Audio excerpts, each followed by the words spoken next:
Today's guest is Cheri Sacks. She's a registered nurse, a certified diabetes care and education specialist, integrative wellness coach, and the founder of the PATH framework. For more than 25 years, Cheri's helped people and their caregivers navigate chronic health conditions, combining evidence-based medicine and holistic wellness approaches.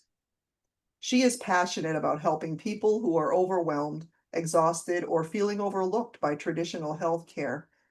Through personalized coaching, she empowers individuals to better understand their health, reduce stress, restore energy, and create practical, sustainable changes that improve their quality of life. Cheri, welcome to the podcast. Thank you so much. I really appreciate being here, Lisa. I appreciate having you. I'm so glad you're here to help us explore the often overlooked grief that challenges caregivers' experiences. Okay. So, Cheri, we spend so much time asking about the person who's sick that we rarely ask about the caregiver and how they're doing. Why do you think caregivers somehow become invisible in the grieving process, whether it be death, hospice, chronic illness that does not lead to death, but the attention is mostly on the person who is experiencing the acute pain? Yeah, and I think that's the answer. For me personally, it felt like I took on a different persona and it included the person I was caregiving with. So, not only was it my husband's illness, I took that on and became part of that process of what he was going through. And so it was like us, right? It was us against the world. And when you are living with someone, when you have like 24-hour care, that's really what it feels like. You're your own person, but you don't necessarily have time to live your own life. Everything you do is now focused around just getting through the next moment or just getting through the week or the person who's sick and your identity gets wrapped up in that. And it's difficult, right? It's Yeah. challenging to carve that time out to find yourself again, even for an hour, right? We take on a different role. Mhm. And what are caregivers assuming that is normal that actually isn't? When you were caring for your husband, you were probably thinking, okay, it's normal not to get sleep. Yeah, it's normal not to get sleep. It's normal to spend every waking minute thinking about something, right? When I was caregiving for my dad, I wasn't even his main caregiver, but I was responsible for organizing what was happening at the facility that he was in. And so, I would be in the middle of work and get these phone calls. And it was like, okay, how do you switch those roles? Because he's 3,000 miles away and I'm here and kind of helpless to really do anything. And especially, in the medical field, I was working with clients at the time, patients, and it gets really challenging because you have somebody sick in front of you who needs your full attention, and yet in the background, you're still doing all of the things and organizing what you need to do as a caregiver. That's So, right. Your stress becomes your new normal. yeah, that's a good way to put it, right? And your cortisol Thank you. level just stays up for a long time. I've seen that too at work. People taking care of their hospice husband during work hours. I didn't experience it personally, but from a distance, I saw Mhm. how you just try to manage everything. Yeah. Knowing there was an end gave it a little burst to move on and be able to complete it. But what if it's a chronic illness, Cheri, and we just don't know? I think it gets really challenging. All of the issues that I faced with my family, were within like a year or two or three, right? So what happens when it does become, 20 years or 10 years? The people that I talk to now who are caregivers 24 hours a day. And so, we do talk about making sure that there is time for them, that they're getting their medical care, because I think that's something that people put off, but also that they're enjoying whatever it is they want to enjoy, right? As a couple, as a, mother and daughter, as a, mother and son, whatever it is, they're finding those joyous times as well, because that's what's creating memories and that's what's going to get you to forward. once you have that caregiver gap where you're in grief because you're no longer a caregiver, which is also a real thing, right? Yeah. What a great point. What a great point. In my work, caregivers often tell me that they haven't slept in ages. And with my Pearls method, Sherry, I've included rest and relaxation, but I have to tell you, it's challenging.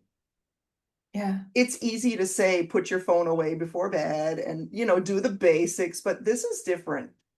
You're living on a level of stress that you cannot relax. What are some of the things that you would suggest? Some of the conventional things, and maybe you have some unique. Yeah, I tried the conventional things and they didn't work for me. I don't do well with medications. So I found that sound therapy really helped. Mhm. And I had my app. I think my health provider, my health insurance gives me an app that I can use for meditation. And so I would use that. And sometimes that irritated me. So then I would switch to sleep stories, right? Um, and then meditation certainly helped. And I finally turned to CBD and I actually got relief with that because I was going through menopause at the time because as a sandwich generation, we get everything all at once, right? CBD really worked for me, but 5 years later, I'm still using all sorts of natural ways to fall asleep. So I love my app that I use for bedtime. Sometimes I really like just the Hertz piano music. Experiment with sound. I use it for my clients too, and I really find it's helpful. I often hear people miss who they used to be. You Hmm. know, they love their loved ones so much. They love them deeply, but they're so tired.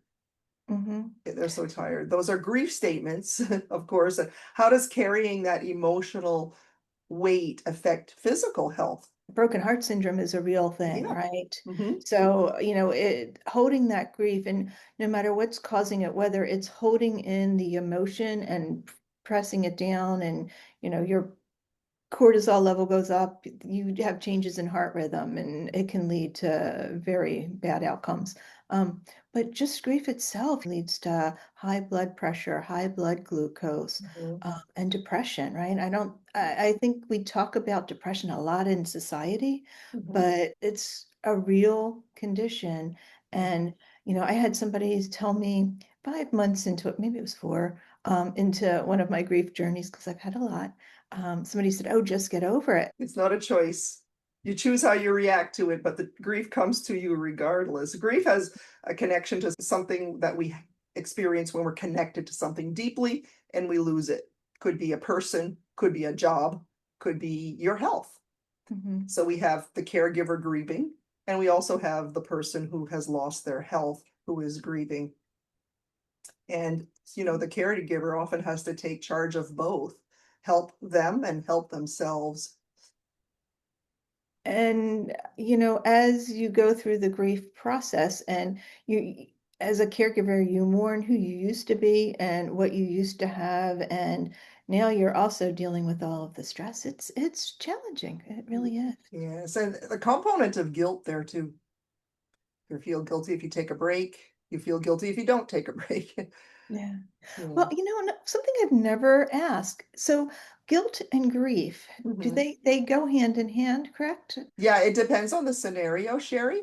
So let's say we have a person who is taking care of a cancer patient, like your husband had pancreatic cancer, Yeah. correct, Sherry? Yes, correct. So may I ask you, if somebody offered you respite care or to even clean your house for you, did you have any like, no, I can do this, it's not necessary. Did you have Yeah. any of those feelings? Sure I did. And some of it was because I felt like I needed to do it to show love. Hmm. But also I went through this with him during COVID. And so we weren't letting a lot of people in the house and opportunities to socialize were limited. Now, I really enjoyed when somebody would come over and go for a walk with him. Right. And then I Yeah. also like my outing at the time, like everyone else's, was going to the grocery store, right? Right. Like, so it was like, so, I would take off and go to the grocery store and he got to do his own things because I never asked him, but I would guess he would tell me I smothered him, right? He wanted to probably make some phone calls and do some stuff privately Right. that, when somebody else is floating around the house, you just don't get a chance to do. So, How long did it last? How long was your world change turned upside down like this? oh, it lasted a long time between chemo and COVID. I think we pretty much isolated ourselves for about a year and a half. Wow. Yeah. Wow. Yeah, I mean, and we would do things outside, and we, had a big picnic one time for outside on a Hmm. farm that we had. So, we got to socialize, but it was still always at a distance because he was immunocompromised. So, Right. That's right. A lot of caregivers tell me that they can't rest. They're listening. Even if they could sleep, they're one ear open, listening for wandering, maybe, or falling, or coughing, or yelling, asking for help. So, how can people bring their nervous system back to at least a semi-resting place? I say the same thing, and it doesn't matter the situation. It's just breathe, make your breath even. Sometimes you can put your hand on your heart and take a deep breath. And if you breathe 5 times, just slowly, Hmm. there's not a right way to breathe. There's not a wrong way to breathe. You just need to breathe slowly, and you feel yourself. You realize that you get back into your body, and instead of being in your mind of the things that could happen, you're like, okay, this is here and now, and everything is fine this particular second. And because it's so easy, I think people dismiss it as far as its effectiveness. Mhm. So, Cheri, I've told some of my clients, maybe you should take your blood pressure before your breathing exercise and after. Anybody who is plugged in digitally, like at my, Yeah. phone, watch, right? You can take your pulse and it'll do the same thing. You can just watch it fall, right? If you just sit down and just breathe. Again, no right or wrong way. I mean, there Mhm. are better techniques and less better techniques, but you can't do it wrong. And you can do the breathing anywhere. You can do it Hmm. at work, you can do it in the Hmm. car, you can do it anywhere. Hmm. Um, Cheri, I want to talk about the caregiver's brain a minute. Is the brain something that we can influence for real? It's our self-talk sometimes that gets us to a place we don't want to be. And Mhm. it's people get upset at me when I say it's a choice, but it really is, right? If something is happening to me, let's say at work, right? And I'm losing my job, I can choose how I want to view that. It could be an opportunity to get to that next thing. At the time, it feels like it's the most important thing happening. Like what's going on in your life that may be more important, right? What can you leverage or what opportunities does it bring? So it's changing your perspective, but neuroplasticity is real. Habits are real. And when we start thinking differently, our brain does rewire. We tap into different parts of our brain. Our reasoning changes and our emotional processing area changes in different ways when we develop good habits. It makes me feel better that I do have influence over the anatomy of my brain. Right. The Right? anatomy, Like it's not great. just the emotions. Yeah. Yeah, the anatomy. And I think we're learning more about that as science is developing, as we're doing it, we're able to map our brains differently. Right now in the news, you're hearing a lot about cannabis and psychedelics, and all of those rewire our brain as well. And it's having fantastic results for depression, right? I wonder if there's both passive rewiring and active rewiring, Cheri, because you just mentioned the medicinal aspect. I would consider that passive on my part. I think that there's some truth to what you're saying, to both parts of it. If we optimize our physical health, we set ourselves up for brain rewiring. Oh, absolutely. And even doing simple things, Mhm. eating more omega-3 fatty healthy fats in our Yep. diet makes a huge change. So avocado oil, the fatty fishes like salmon, Mm. we have so much of a meat-based diet here that leads to something called omega-6s in our diet. Right. And, we need more omega-3s to balance those out. And omega-3s are great for brain health. Mm. So. We eat plenty of omega sixes for the most We don't part. even, yeah, we don't need to think about that one. Yeah, but it's the omega threes. You're correct there, and you're a diabetes specialist. So let's talk about glucose. How does Okay. glucose affect our physiology? Oh, well, it affects everything. When you have a lot of blood sugar going around, it works differently, but I like to think everything gets sticky because of the blood sugar, right? And Mhm. so it changes our cardiovascular system. We wind up, as a result of our blood sugar going up, we typically wind up with high cholesterol and high blood pressure first. And then we wind up with prediabetes and diabetes. And all of that affects our whole body and how we feel, whether it leads to something called neuropathy, which is numbness and tingling in your hands and feet, Mhm. or changes in our brain health that we were just talking about with changes in how the blood flows to our brain. So yeah, has a Mhm. big impact. Audience, don't neglect your health during this time. In fact, this is a great time to create new habits for yourself. Mhm. Don't look at grieving process and your health as mutually exclusive.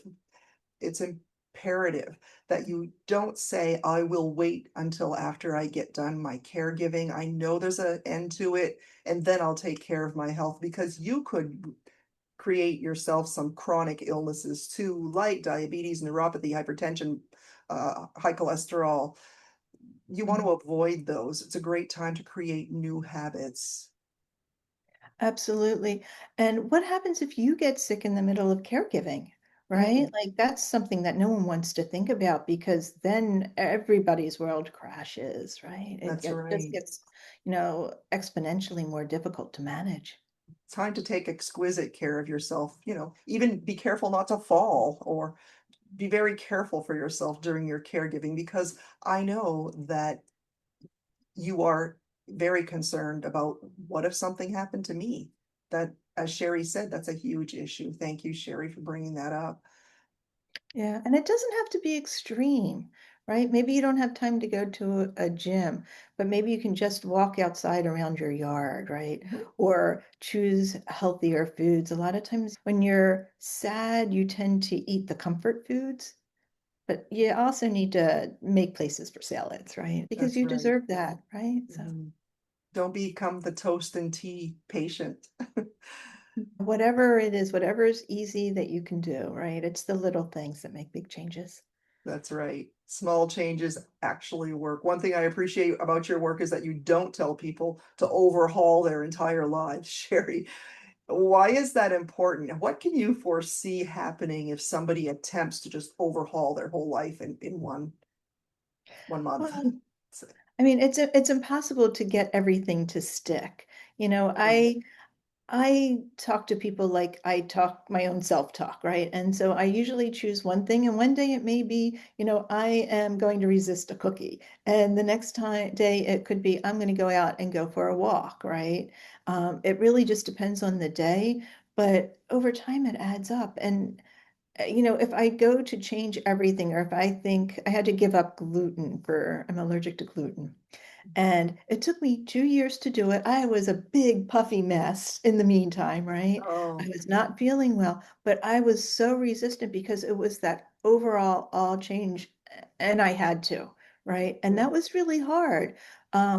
mm, Now, changes for losing weight and things, if you make little adjustments, they do add up. And for diabetes, just losing 5% of your body weight is huge. I mean, like that's a big change, and your A1C will drop. And typically it's like a 5 pound difference. mhm. Now, 5 pounds is a lot, but it's doable. It's way different than saying you need to lose 150 pounds. Right, right. So yeah, so Yes, that's and sometimes we use those things for comfort. We're comforting somebody else, and we don't really realize what we're doing, but we are trying to comfort ourselves. So don't deplete yourselves.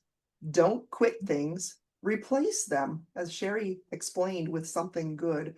Replace them with something comforting, like perhaps a fancy tea, hmm or something at a higher level than you would normally get. That makes it a treat. hmm Yeah. Yeah, I brought it's so funny you said that. I just bought like this purple tea. It's for bedtime, and I just love drinking it because it's such a pretty color. Yeah, and you put it in a Right? pretty cup and you have yourself a spa. Yep, exactly, right? And Yeah. it's super easy and it's really calm and relaxing. before I go to bed, and it was Right. super healthy. It's hydrating, and it's just something little that just changes my perspective a little bit before I go to Mhm. bed. We're talking about healthy bodies, but I'm gonna shift onto healthy thinking, Sherry. One of the techniques that I use in my coaching is the both and thinking. Okay. It goes something like this: I can be exhausted and love at the same time. Both can coexist. From Mhm. a health perspective, why is it important caregivers stop judging their emotions? Oh, that's a really good question, Lisa. You We're always our hardest on ourselves, right? We always review all of the detail and go over it and over it and beat ourselves up. And yet, to the other person, they don't know what we're thinking, right? They're only seeing the one side of it. I think we're our own worst enemies sometimes. And two things can be true at once, That's right? right. Yeah. Right? Sometimes you scream out of frustration, and it's okay, just to tell somebody that I'm so sorry, I was frustrated and I didn't really mean it, or Mhm, whatever it is, right? mhm. You're going through a lot, and there's a lot of communication that needs to happen because both things can be true at once. Yeah. If somebody hasn't put themselves first in a long time, what's the very first act of self-care you would encourage them to do this week? We talked about a few.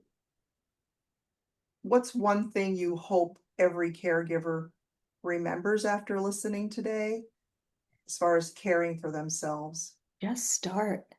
It Yeah, doesn't have to be difficult. Just start. Pick one thing, whether it's the cup of tea, whether it's just going outside and looking at the hopefully blue skies. I think it may be right. raining a lot all over the place today. It doesn't have to be hard. It doesn't have to be time consuming. But when you're taking that pause, like look for something.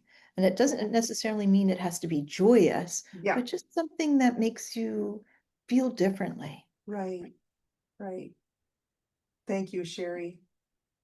I would say, stack those habits too, the habit stacking method. Layer your habits on top of each other. And if they're not habits yet, put them in paper so that they're before your eyes. Even if you have to write down to remind yourself to have that cup of tea until it becomes automatic, layer your habits.